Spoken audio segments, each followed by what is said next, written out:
It is, what is it, a Monday? Oh my gosh. So tired already.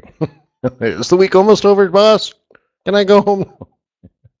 Hey, it's Monday, October 17th. Oh, October 17th. Is that the San Francisco earthquake of 1989? I think it might be, huh? Oh, that's interesting. Anyways, hey, it's Monday, October 17th, 2016. It's time for your daily Forex trading session here at Forex.Today. Let's go.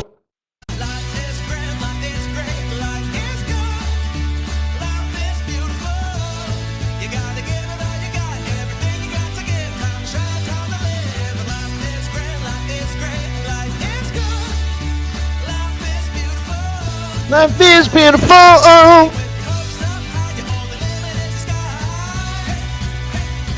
Hey, hey, hey, hey, hey. So, welcome to Forex.Today. Let me remind you that the purpose of this presentation is education. This is not an alert service. I'm not here to make trade recommendations, but I will conduct technical and fundamental analysis, and I'll do so in real time, pip by pip, candle by candle, with the overriding goal of helping you put together trade plans.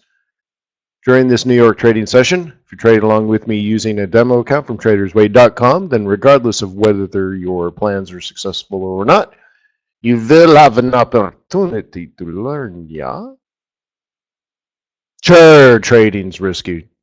It's not appropriate for everyone. Your past performance, good or bad, is not necessarily indicative of future results.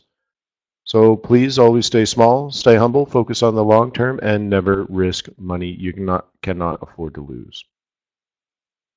Whoop, whoop. Mercy me. Hello, my name is Wayne. I'm the Chief FX Market Strategist for TradersWay. We're a lovely little ECN. Treat you right, lasse. We lass. And we mon. Hey, swing on by. Give us a try. You click a button, we execute the trades. No drama, mama. That's what you want, isn't it? Well, so here's our grand scheme. I am going to treat you with respect every day. I'm going to share my experience and my knowledge and my research that I do every day as a currency trader, with hopes that you become a success sooner than later. When you feel comfortable in your newfound technical and fundamental analysis skills and ready to trade real money, out of loyalty and respect that we've earned with you up front, you will open a live account and trade money with TradersWay.com and build your successful Forex trading business with us as your prime broker. How does that sound?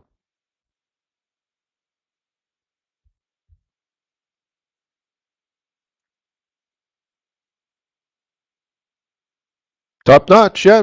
Well, at least I'm upfront and honest with you, right? Cool. So, it's Monday. It's a Monday. So what do you want to do on Monday? Brew? Well, we can do commitment of traders report. Might as well fire up the old drawing tool now while we talk. We can go through the calendar. And so on and so forth. Maybe squeeze in some technicals.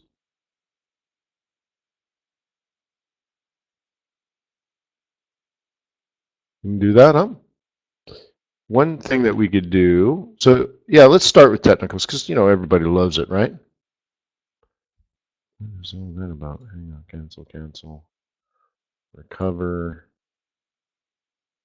cancel, recover. No, I get it. Cancel, ignore. All right, cool. Yeah. So, anyways, this is the USD yen. Notice our lovely trend. What's the trend?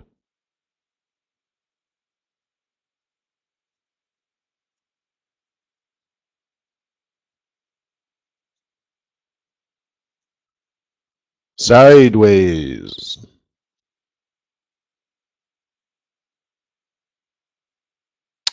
Sideways. That's definitely sideways. This is USD yen. With their quarterly results, nice. Hang on a second. That would be the light of the $2 estimate, headline only for JB Hunt, JBHT. Usually gives a day update right around now. So anyways, that's 5-minute chart. Still not much going on. Slightly up on the 30-minute. But really nothing going on there. Somebody said down. Doesn't feel down.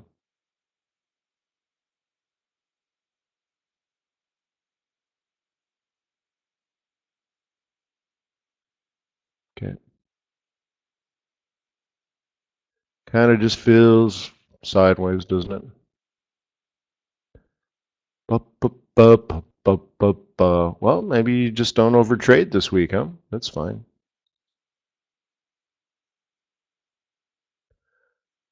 Right, but you notice how when you do it this way, you're like, wow, this is kind of supportive, but we're stuck on it right now. It's like, you don't have to get involved if you don't want to, right?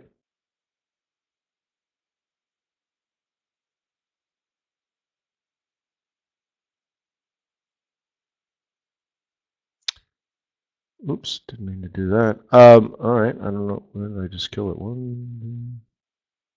Yeah, well, I guess we got S&P 500 here. Why don't we look at that? Life is great. Life is grand. Life is good. Blew out the pivots last week. I think it has to do with this gap, maybe. So what do we do this week? Well, if you're a bull on the U.S. stock market,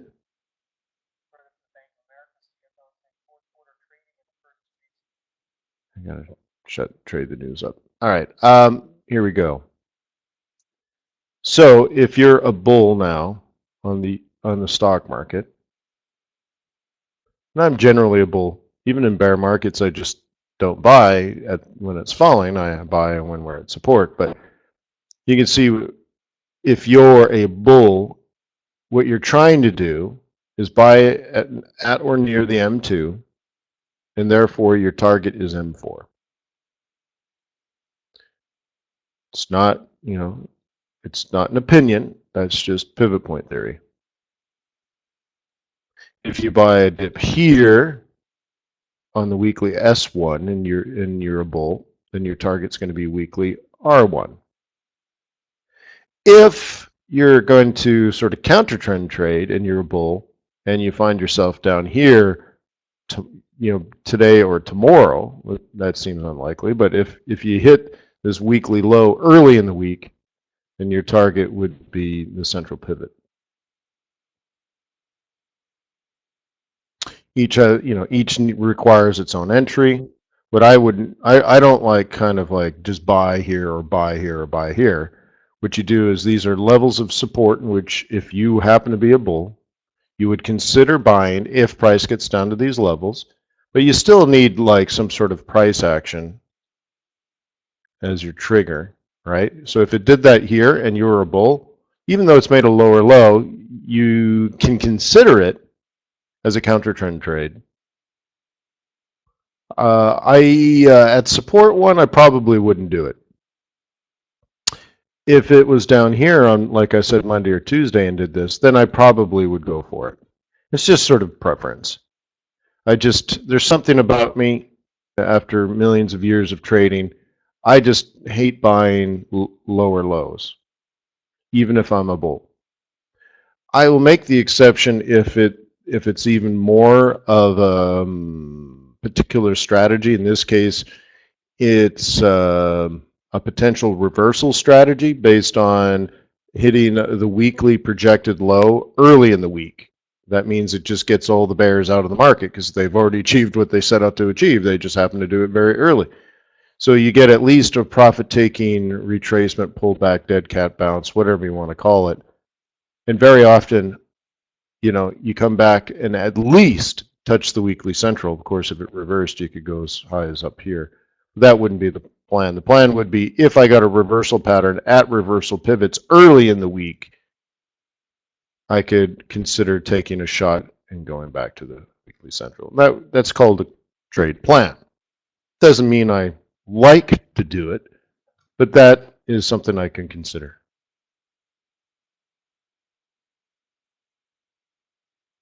if I wanted to.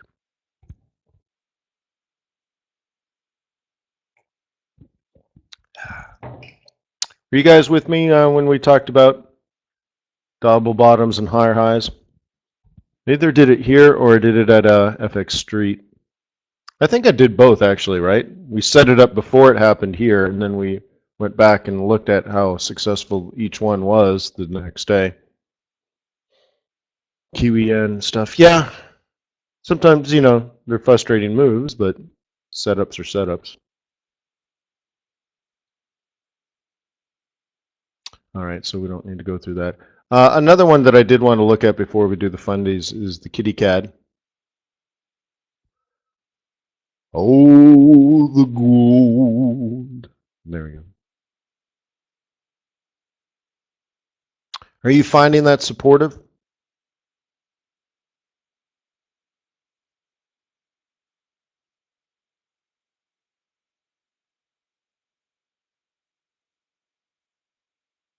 Imagine if we broke below that.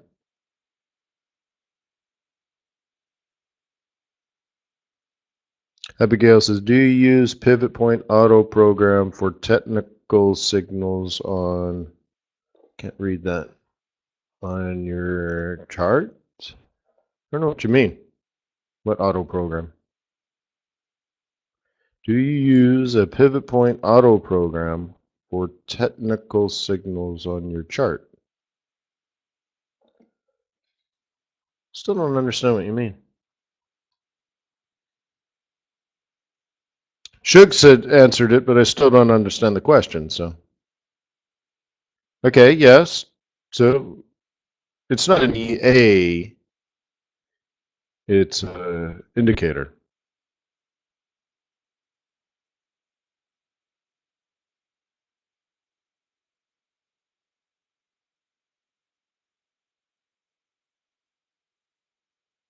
No, Cash, you have to download them.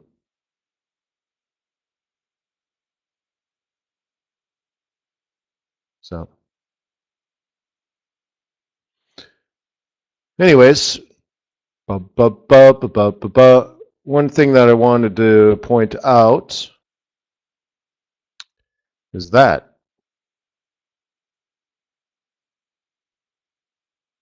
Okay. So before this was climbing, higher low and higher high. Okay. This was supposed to be up here, right?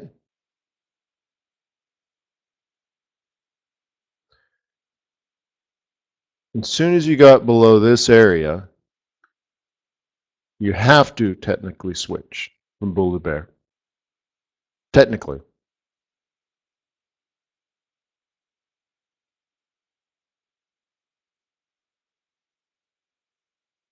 Oh, right on, Ron.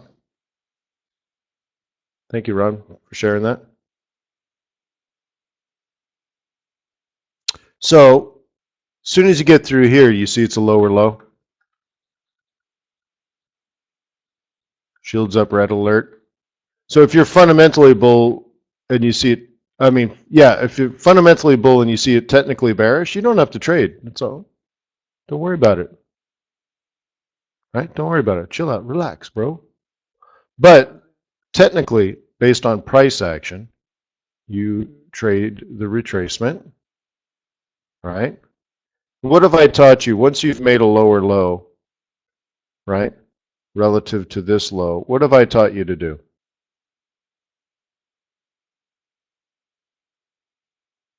Well, the answer is the same thing that I just highlighted. Okay, there was a high here, and it made a lower low.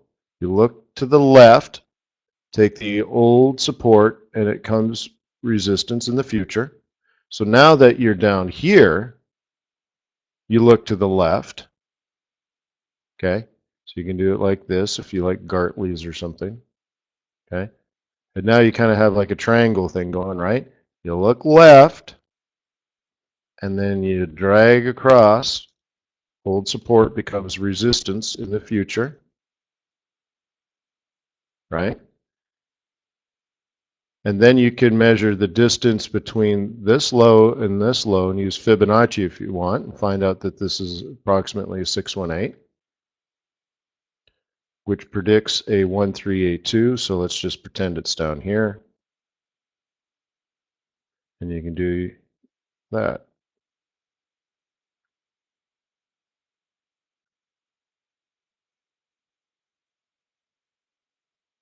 Is your projection. But it'll probably be over here. I didn't draw it. Take a while, but okay. So all you do is look from like before.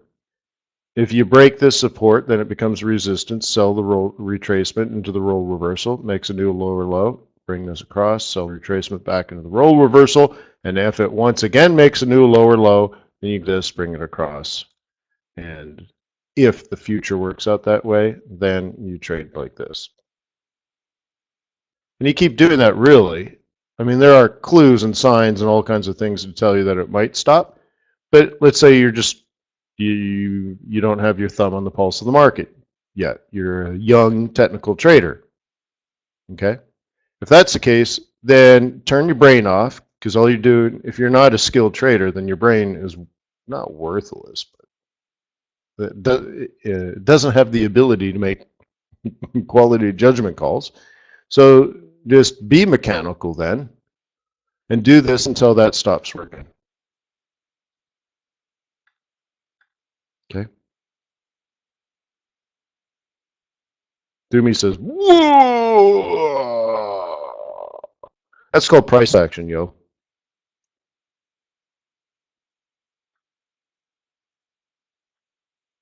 Okay?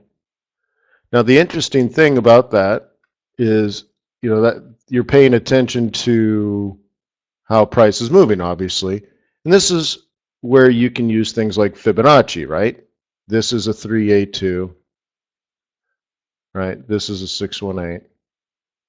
You can see it's slowing down. Okay, this made a 382. This came all the way back 618. This would predict almost a 786. So it would come like way back here, and then it would reverse. All right.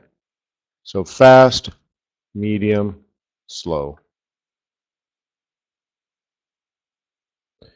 Okay. But in that type of market, you would call it, because it's making a lower low, lower high, lower low, lower high. That means it's trending. And you have to use the right tools for trending. And that's Leonardo Fibonacci, for example. Lower low. Okay. I called it a 382. It's not quite, but Crimea River. Oh, I guess I went a little too far here. Crimea River. Yeah, it's still not quite. All right. Then the next one. Okay. About a 618. Not quite, but Crimea River. So on and so forth. And you keep using the right tools. Now, what do you do if it breaks above now? Let's say it does one of these things. Dipsy-doo.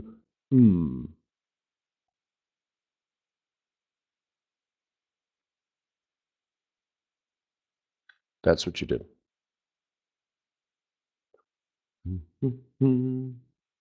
Okay.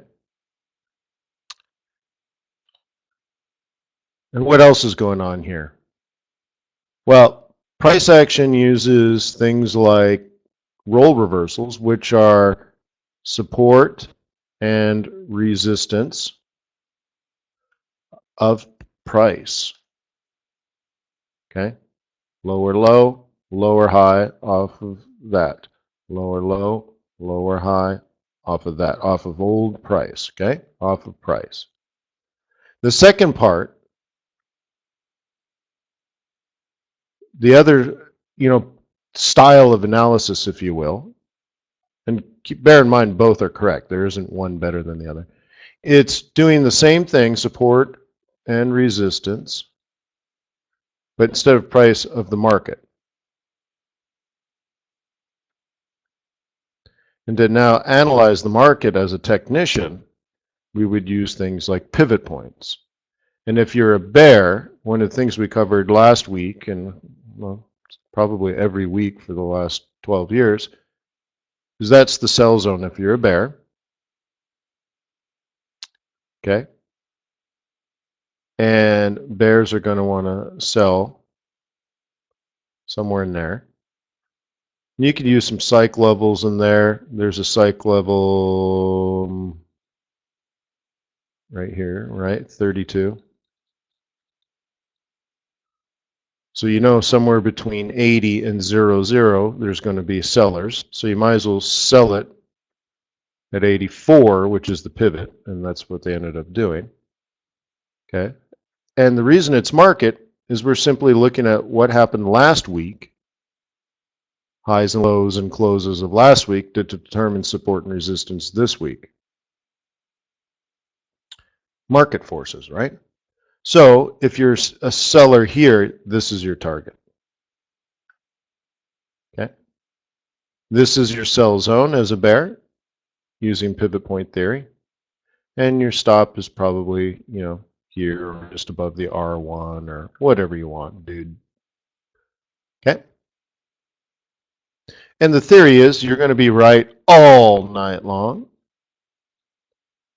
until it reverses. And you can say, oh, my target was S2, but it reversed at M1. Well, take your profit, bro. And what would maybe make it bounce a little bit earlier? Well, how about the psychological level, huh? 1.30.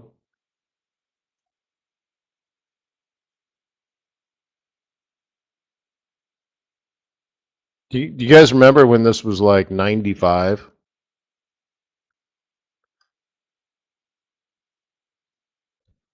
Everyone was freaking out, and I said, I remember when this was 150 when I was a kid. 150 and even 2.0.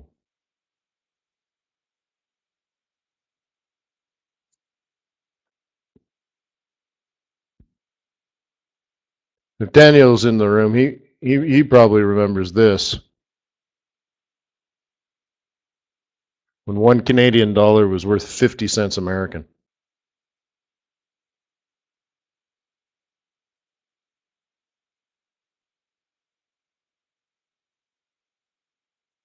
Okay.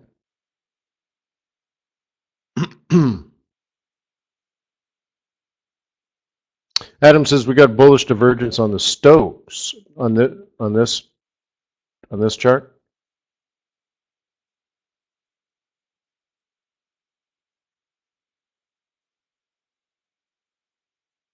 I must have said it a while ago. Life is great, life is grand, life is good. Yeah, this is H1.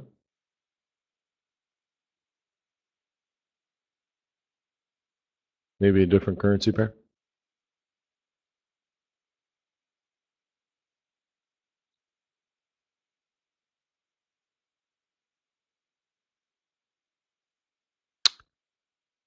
So very nice.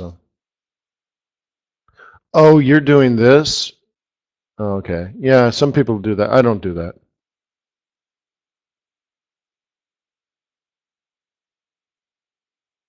But yeah, if you're doing that, that's, I guess, yeah, that's not something I do.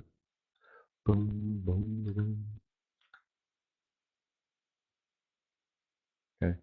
With this, and maybe it just tells you the same thing. I look at this and I see the 55 in control, and then it's going to bounce right here. That's what I see. But maybe that's what your divergence says as well, and then we both agree. Fine, fine, fine, fine. Okay.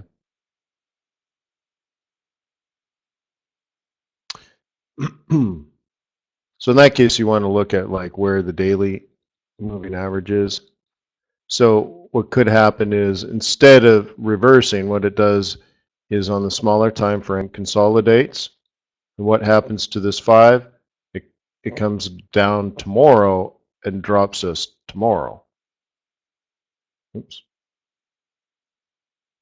Okay. And so on the 1 hour, kicking off the 55, kick it over here, baby, pop.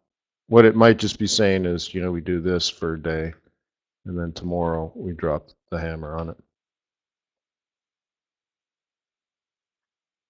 Life is great, the life is grand, the life is good.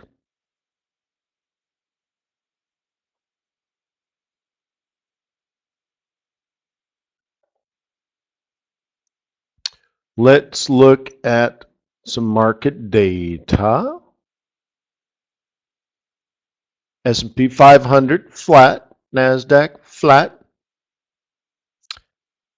10-year T-note yield 1.79. Oh my God. Holy smokes, huh? That's gone up 40 basis points in a couple of months. Wow.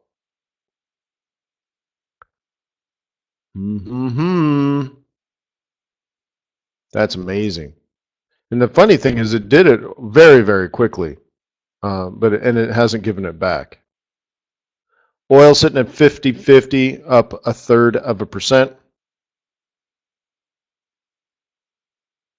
And Brazil rocked it today. Their stock market over 1%. Canada down. The TSX is down 1/3%. VIX is holding steady at almost 17.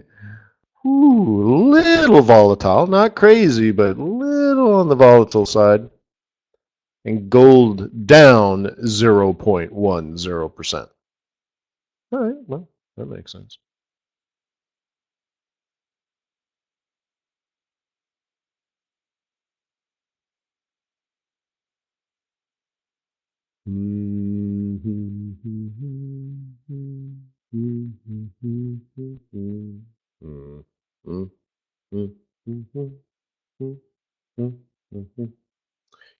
Yeah, Brent's always going to be higher. It's more expensive oil.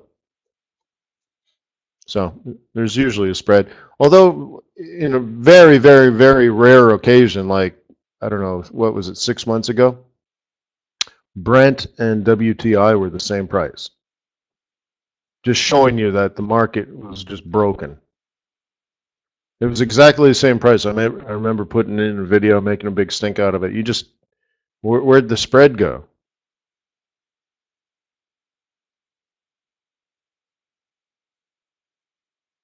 So people were buying WTI and selling Brent.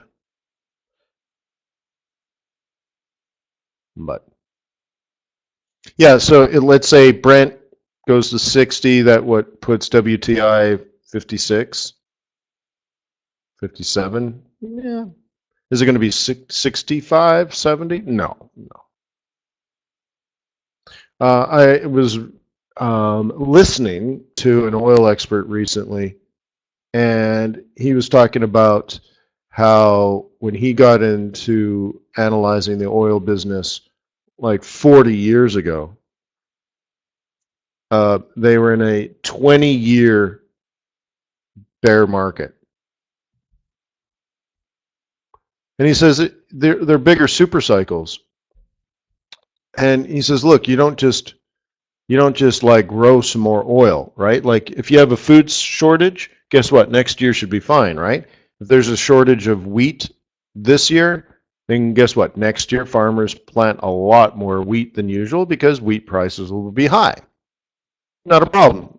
But now you're going to be short on corn because that's what farmers do, right? So anyway, easy fix, right? But what do you do when there's just not enough oil on the planet to sustain rapid growth in places like China and India? What do you do? Do you just like make some more oil? Oh, we'll just plant some more oil. It'll fix itself next year. Well, you know what? It takes a while, right? And the reason you got into that point is when oil was cheap for 10 or 15 or 20 years, nobody invested into it. No research and development for technology, no exploration, no improvements in the transportation of the stuff. Just no money goes into it because there's not much profit. Great. So suddenly oil doubles and doubles again, and now it's $100 a barrel. Now there's a lot of incentive to get involved, right? You see what I mean? So all of a sudden, exploration and and other research and development things like technologies, like all of a sudden now we'll let's frack, let's seriously look at fracking and all this kind of stuff, right? And that's what happened when oil prices were over $100 a barrel for years and years and years. Suddenly there was lots of opportunity to invest into the industry, right? And all of a sudden we're finding new reserves, but we also have new technologies to squeeze oil out of a solid stone, right?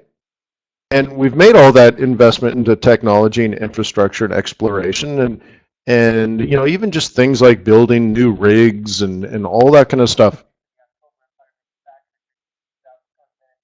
Right? So anyways, those investments were made. That takes years to do, right? They've been made, and we found our oil. We got our new technology. We improved our, all kinds of things, and now we have oil. We got a lot of oil, but we just think of it. The world invested, I'm going to guess, $10 trillion into finding new oil because, oh my God, we need oil. We need so much oil. It's going to be in the oil. It's peak oil. It's all doomed. And everyone's getting all excited. Right. Boom, you make the investment. That's called capitalism. That's how capitalism works. Okay?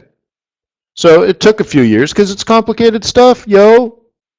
But now we got it. We made our investments. And we found our reserves and we have our new technologies and it's great. But now we have too much. But what do you do? What do you do? Just like get rid of the technology? What do you do? Like pretend the new supply doesn't exist? Yeah, we found 100 billion trillion barrels of oil under the ground over here, but let's just pretend it's not there. Ignore it, right? Go back with you. Talk amongst yourselves, right? No, now it's there. You paid money one way or the other through high gasoline prices or something.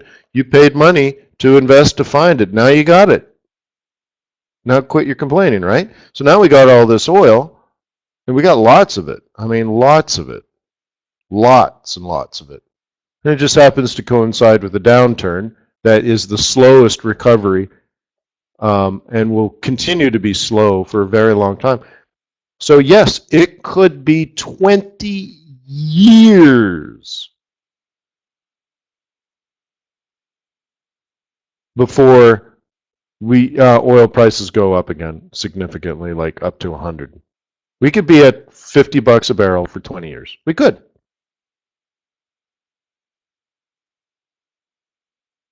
Well, the technology would bring prices down, right? So now what we have to do is just get out of our global economic, financial crisis.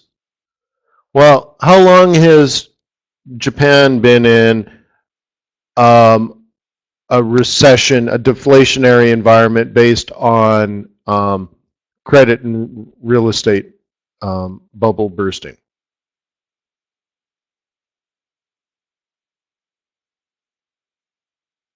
Yeah, we're talking 20 or 30 years, depending on how you want to put a date on it. It may, the Nikkei peaked in 87, I think, 86.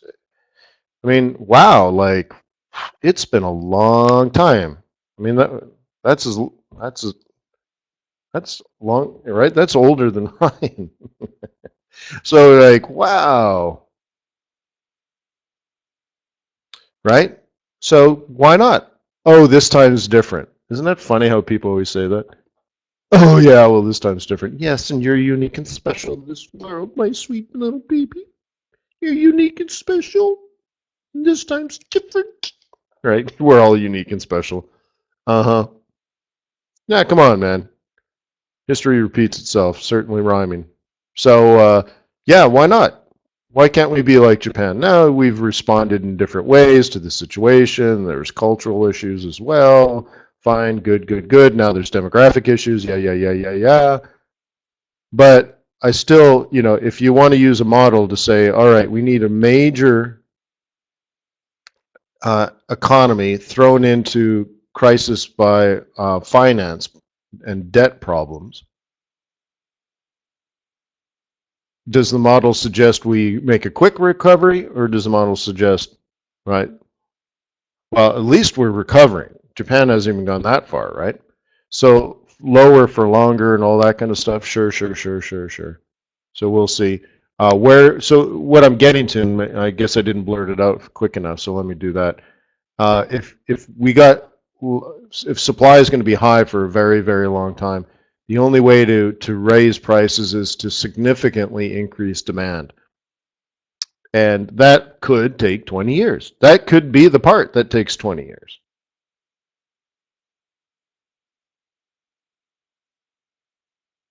Right?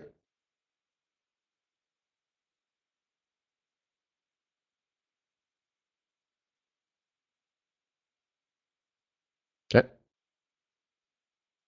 So anyways, gold. Last week we're talking about maybe a bouncy bounce, and look, nothing happened. Nothing happened. Nothing happened.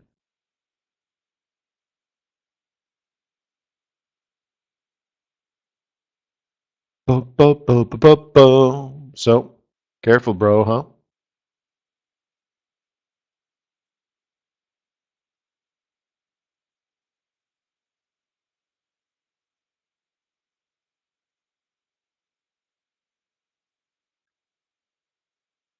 Okay. Let's go surfing now. Everybody's learning now. Come on now, safari with me. All right. Welcome to Forex.Today. Thank you for posting your analysis on the site, guys. I appreciate your collaboration. See, quite a few people don't have avatars. Can you guys add photos? Don't put goofy ones. Put a nice one.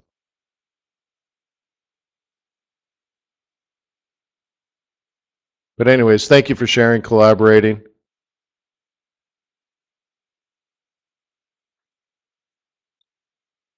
Echo covered the rig count. You know what? I don't even know what the rig count is, so let me read this. Price fell on Friday as traders balanced the strengthening of USD within another increase. Yeah, okay. Thank you, Echo. Thank an increase in the rig count. Cool. Last week, good week for Greenback. Meanwhile, Baker Hughes reported that the drillers added 4 more rigs last week. Yeah. 16 weeks in a row with rig count. Yeah, see? More production.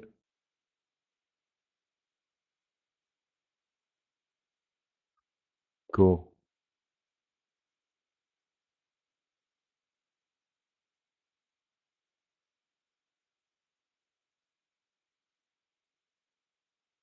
Cool.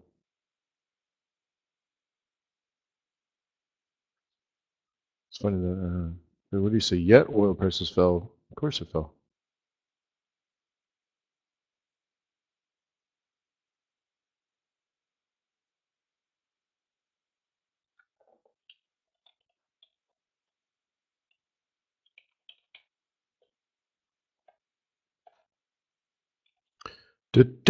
Just leaving a comment. Why not? I read it, huh?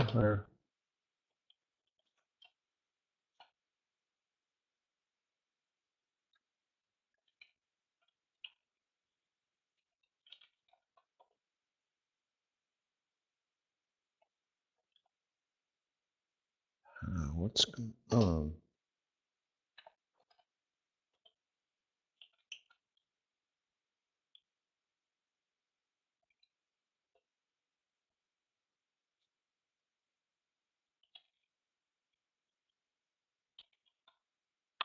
Boom, boom, boom, boom, boom, boom, boom, boom, boom, boom, boom, boom. You guys are leaving comments for each other? Oh, lots of people said they're adding photos and it doesn't show up. Okay, I'll pass that along.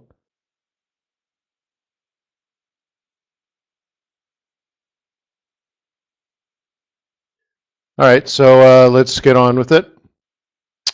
Let's go to news. Headline. Let's do headline.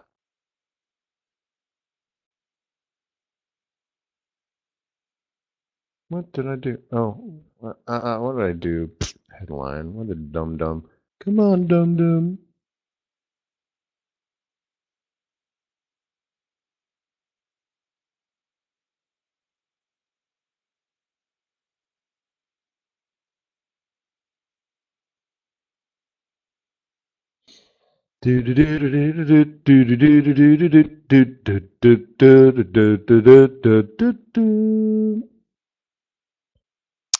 European CPI. Do you think that's going to be good data?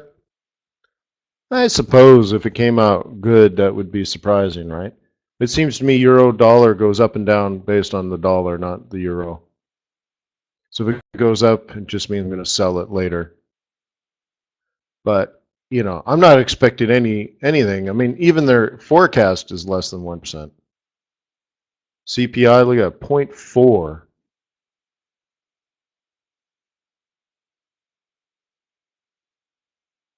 So anyways, yeah, pay attention. Sure. 0.4. So, you know, it's just cruising along. But for the future, I mean, that doesn't tell the ECB to like stop what they're doing and stop and reverse, right? So capacity utilization, industrial production, all that kind of stuff. That's really good, especially if you're building your own GDP model. You know, we're not really a manufacturing industry, but you know, we want that to be up.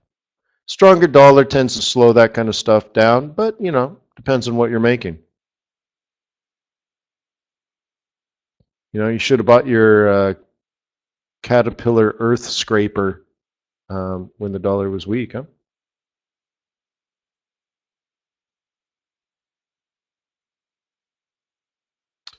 So, anyways, blah blah blah blah blah. ECB speech. You know, what's he gonna say?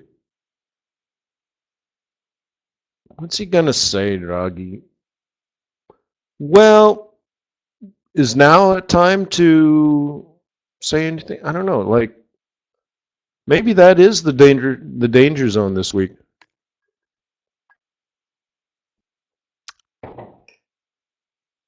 I would assume, you know, I would assume nothing here, but maybe he sets the table or lights the candles.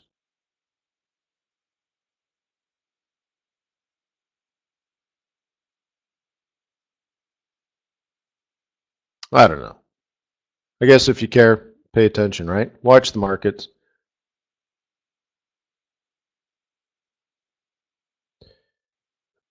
What I'm looking forward to is some Kiwi news and the RBA meeting minutes and stuff like that. That tells me that if I wanted to trade Asia, I can sit down at the desk.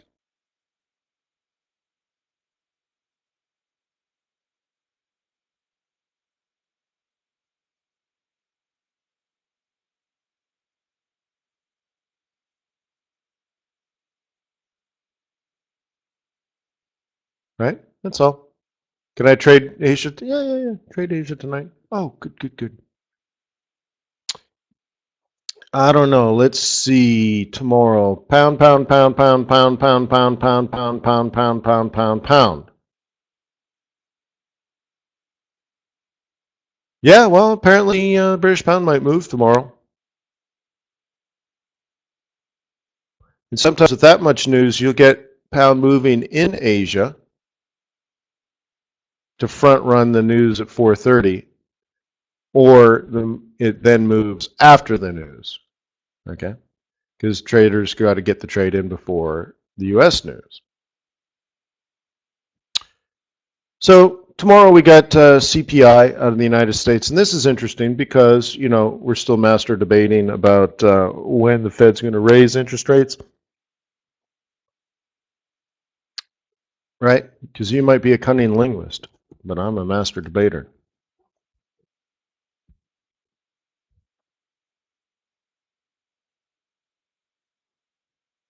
So, you know, see inflation out of the United States when we're right at a point where we're going to adjust interest rates.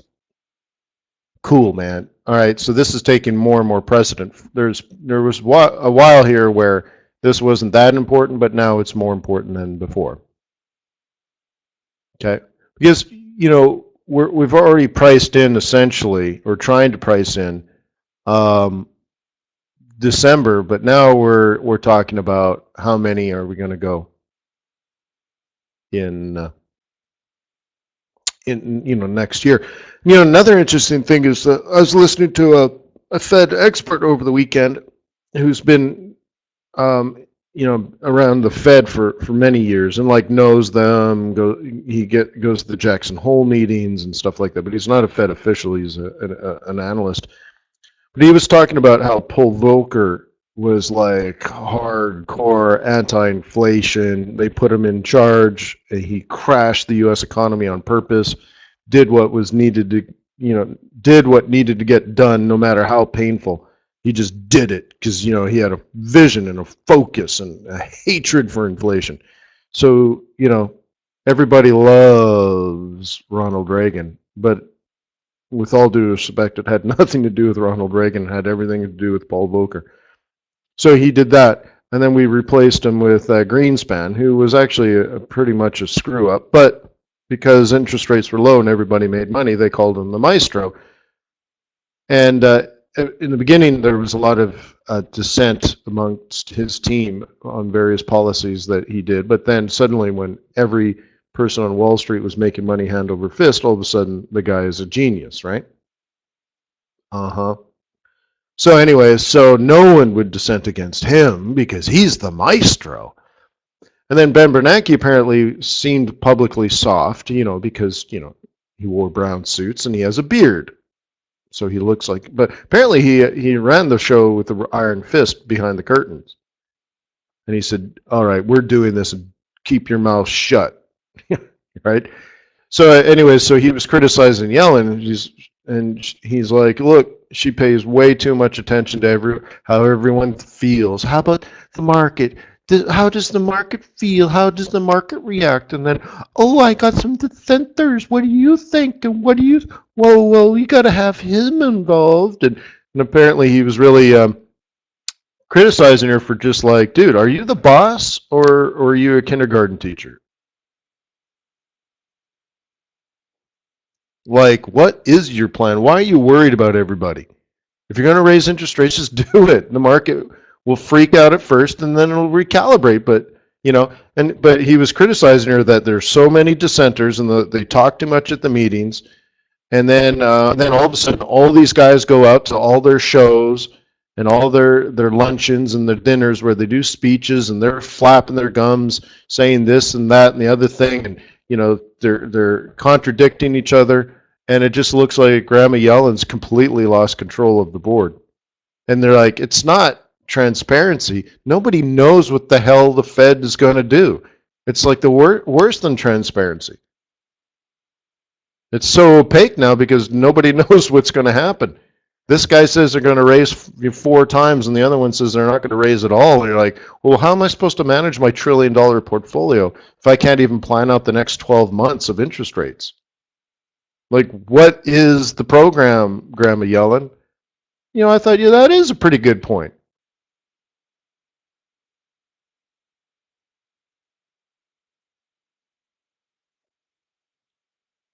Right? And all the dissenters and stuff and especially the guys doing in all these speeches that contradict each other and all these press interviews, she should sit them down and say, all right, here's what we're going to do. I understand your point of view. I understand their point of view, but we're on a plan here, and I get it. And you can talk to me whenever you want, and we can debate these things at FOMC meetings. But when you walk out and you want to talk to CNBC and Bloomberg and all this kind of stuff, here's what you're going to say.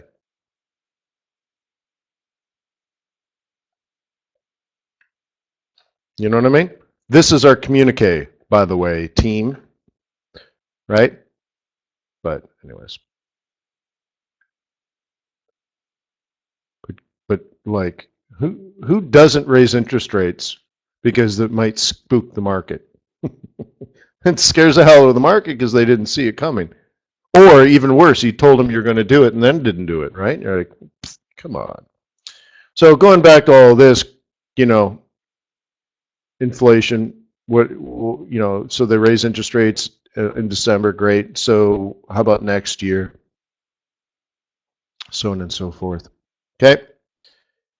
Chinese GDP, Chinese retail sales, Chinese industrial production, capacity utilization, all this kind of stuff. Huge. So you got another Asian session to trade, son. And this is good. Like the other one, yeah, some Kiwi news. Yeah, maybe the Kiwi takes off. Yeah, good. Yes, good. This, holy smokes, super important. This comes out bad. Empire negative. Ooh, -7 on the October Empire manufacturing. That's going to be dollar negative. Shouldn't be that big of a deal, but it's only New York. So anyways, going back to this, yeah, so if this comes out bad, this could hurt like all the stock markets around the world, for example. Your Kiwi news ain't going to do that, right? So now here we are, Wednesday.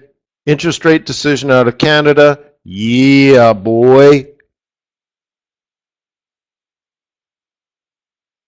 Beige book.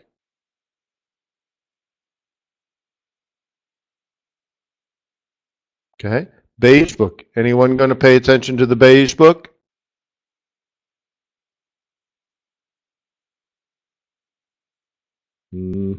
Cool.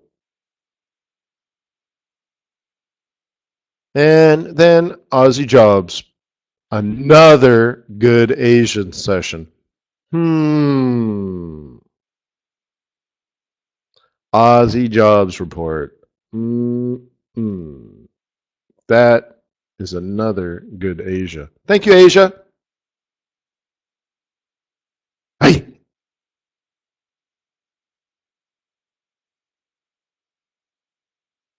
European producer price, who cares?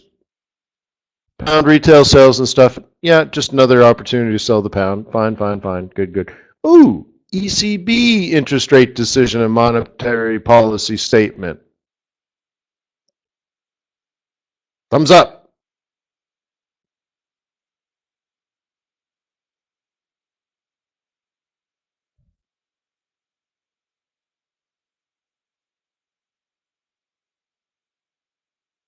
Okay. Thumbs up. That's going to be a good one. Obviously, we're going to work cut out on Thursday. Philly Fed, sure. Initial jobless claims, fine. But, obviously it's going to be the press conference. So we'll watch that together. We'll hang out. BYOB.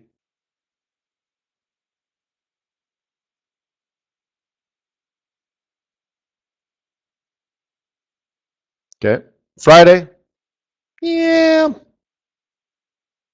Friday's just going to be a Friday. Friday's a Friday. Be fine. Just trade it, make some money, go home. Right? Hit them hard, hit them fast. Okay. And then over the weekend, yeah, some macro data and stuff. Fine. Good. Okay. Cool. So, do you get the feeling that you're going to be trading Asia this week?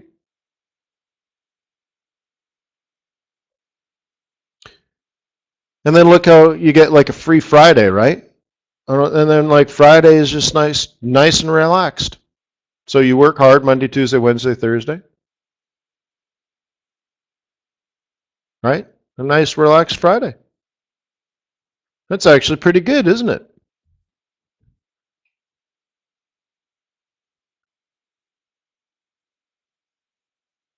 Yeah.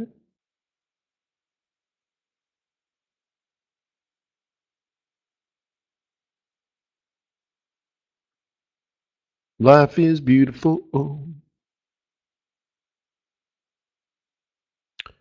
Bum bum bum bum bum bum bum bum bum bum bum bum bum.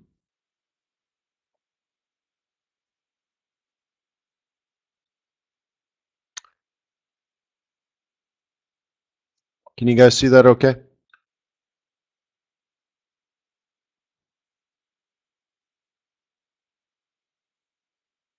Cool.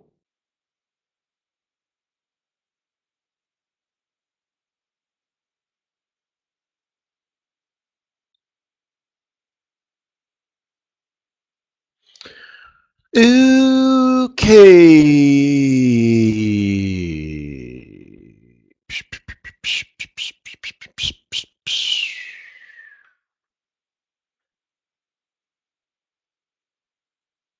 Little bit of weakness in the euro. Is it good weakness or bad weakness?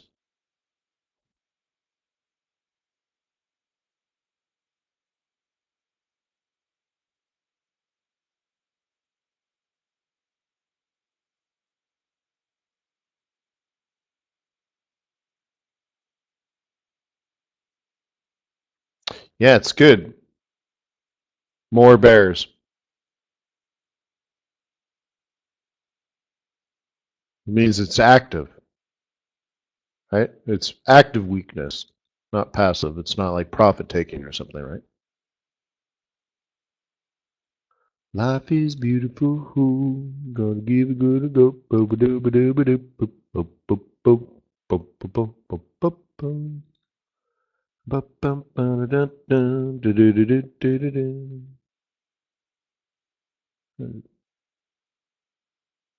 Interesting. It doesn't quite fit in this browser.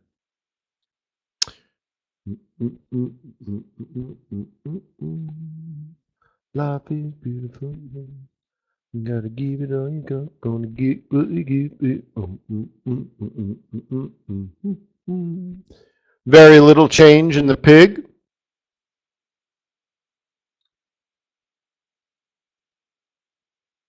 Very little change.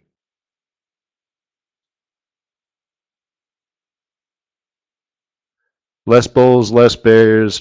Feels like a breather, doesn't it? Cool. Makes it easy.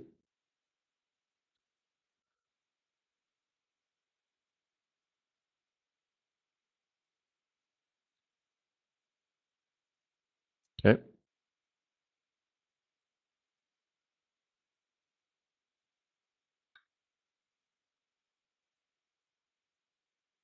What does that show you?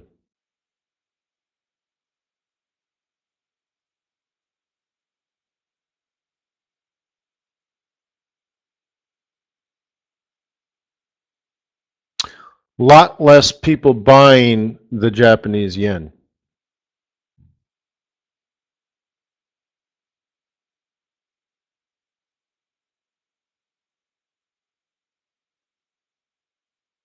Okay. No real change on the shorts. So that's neutral to up for the yen pairs, right? Cool.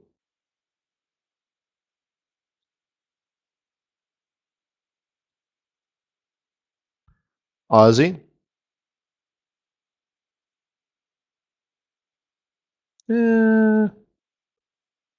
Right? Why did it net a little bit long? No increase in buyers, a lot less people shorting. All right, sure. Doesn't, it's not amazing, right?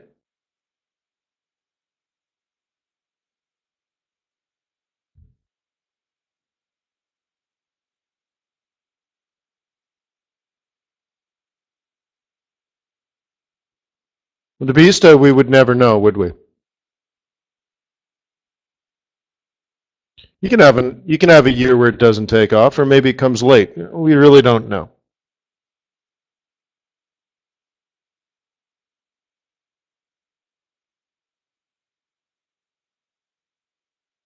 Well, actually, if you are a carrier, you want slow. You want as slow as possible. But with such low yields, even then it's still not amazing, right? But that Kiwi trade I was in for a month, I made 10% on my money in a month, right? It just wasn't $1 billion. But still, percentage-wise, that's still a pretty good month, right? Right. So there hasn't been a normal catalyst for the ends to take off, but there have been some good dips to have bought. Right. There have been some setups, and there was a good one yesterday, for example, on that Kiwi yen and stuff. And so what I was telling you in the summary, even though I agree we didn't get what we wanted, but holding and accepting the possibility of frustration,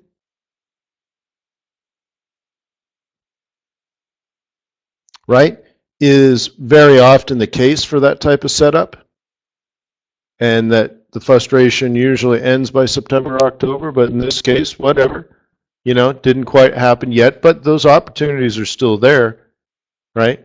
There are multiple yen trades that you could be up 200 or 300 pips each and earning interest. Now, you were hoping for a lot more, but, may have worked, could have worked.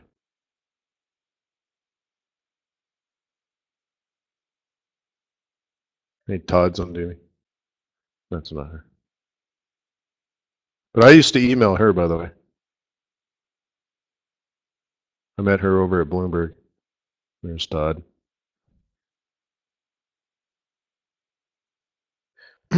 Todd was funny. When I used to speak at panels and stuff, I remember he was on one or two of them, and he was at Forex.Today at the time.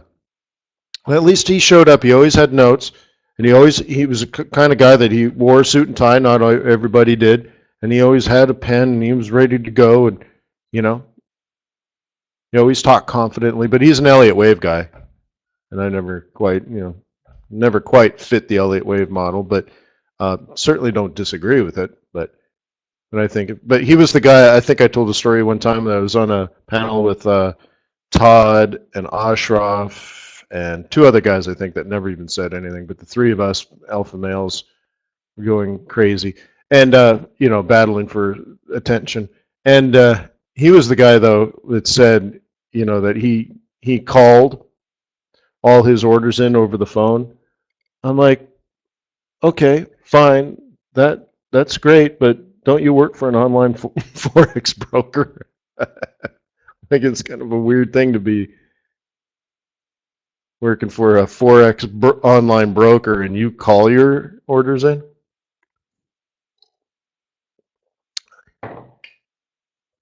I guess if your broker slips the hell out of you, that's just better. But he was funny, though. What he was saying, the way he traded, and I don't know, this was 10 years ago, right? But he was saying that he used like one or two indicators. He said, look, if you use more than one or two indicators, it's too many. And that, if you need to analyze today's charts for tomorrow's trade, right? So you should be able to set up to, like literally he said he would look at his charts, make a decision, call the order in for tomorrow's trades. And there's nothing wrong with that, but he's using Elliott Wave on a daily chart, right? So he only got one new candle a day, and he'd use like one moving average and Elliott Wave, which I think is fine. But when you're talking to a group of retail Forex traders that have, small trading accounts, that was probably not appropriate advice for them. But anyways, but he's a nice guy. He's smart. I've run into a lot of dummies, and he's not one of them. He's always prepared and intelligent and stuff. All right, so Kiwi.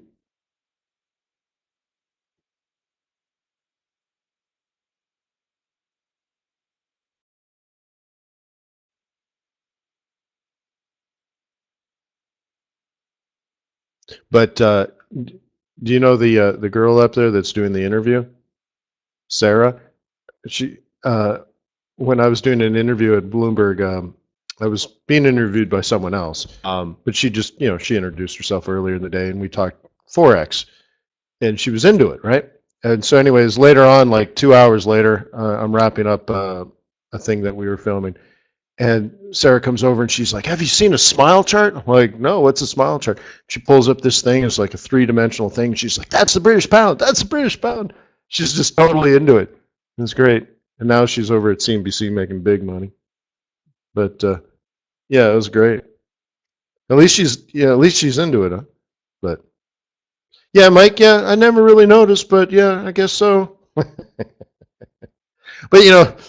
uh, yeah, but it was great to see that she was genuinely into it, right? A lot of reporters are not. They're just doing their job. They'd rather be working for, the New Yorker, but whatever.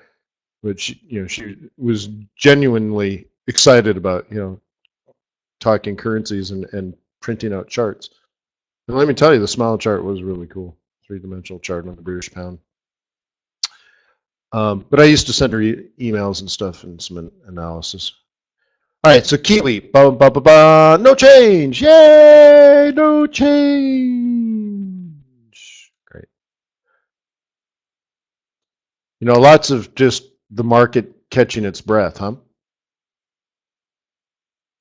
Also, we're not far from the end of the quarter, right? So this is kind of like lots of trading at the end of the last quarter. And then, if you're a fund manager, let's say, or a wealth manager, you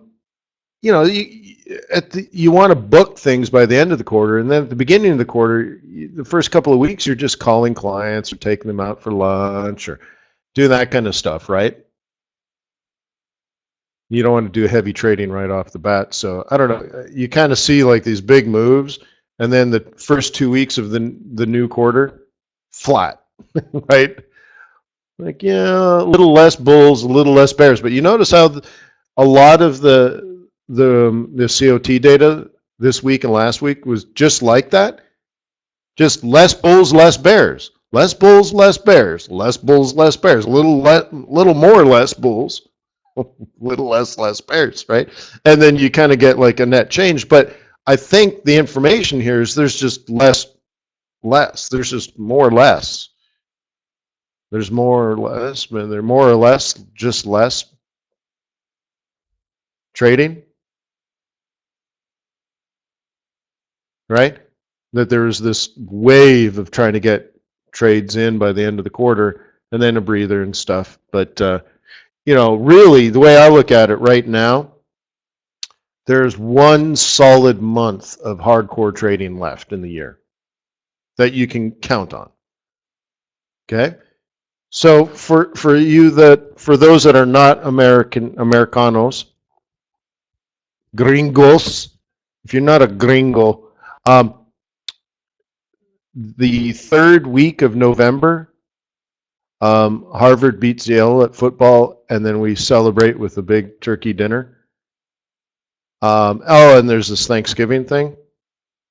So, the American, society shuts down at Thanksgiving, and and that can be a turning point in the finance markets. Okay, and I've seen both, so I don't know what to tell you. Adding the election in there too, which is about Thanksgiving-ish. I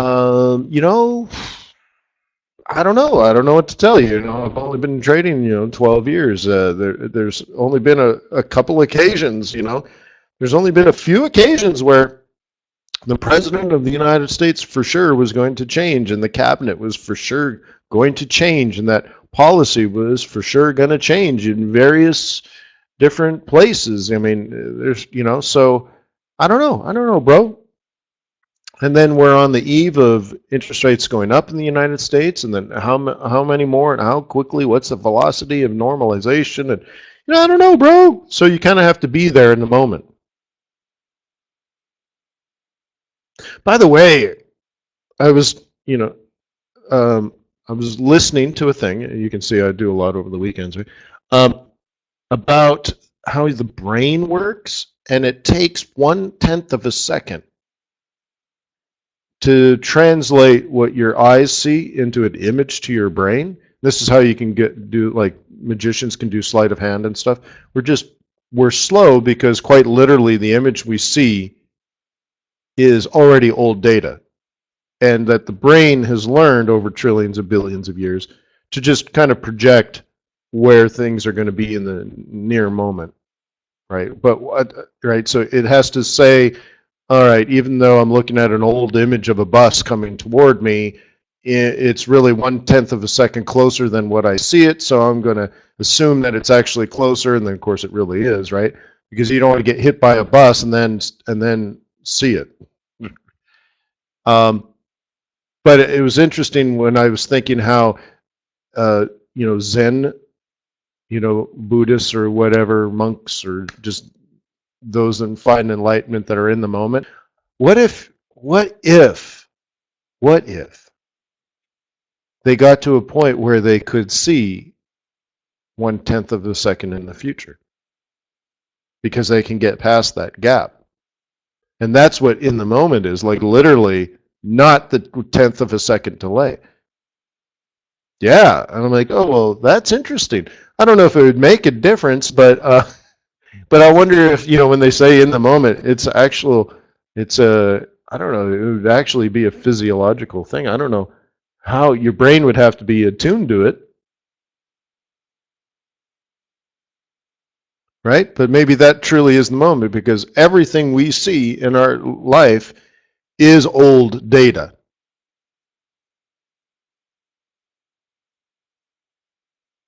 Yeah, so what we see is the past, and then the brain has to project a future. It guesses that this object's going to be there in 1/10 of a second, and right? But by the time you see the image, it's already old, so it has to guess ahead. And you're kind of seeing both, right? Past, future, past, future. You're seeing past, but the brain is actually creating images that you're not looking at, presuming the future action. But what if you could skip that and just be cognizant of the now, which, that everybody knows, like, well, that's what enlightenment is. But I'm like, wow, what if there is a physiological thing? So anyways, there you go. Something to work on, guys.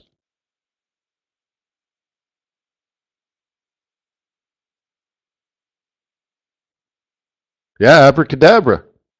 Be interesting to see someone knock over their coffee and you grab it before they've touched it, before they've knocked it over.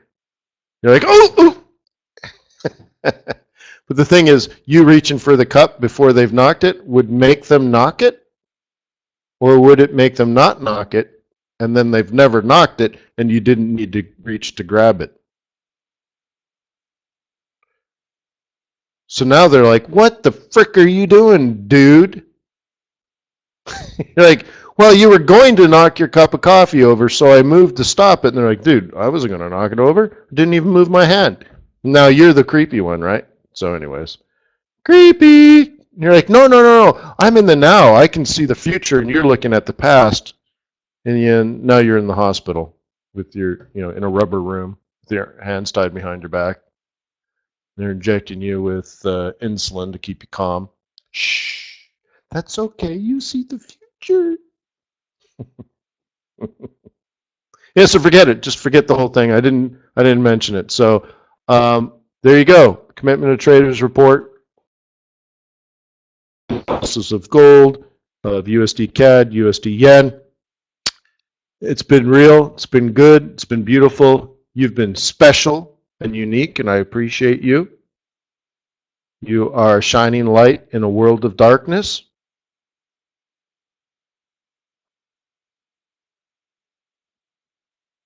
So peace on earth. May the pips be with you. May our profits be above average. Take care, guys. Thanks for being on my team.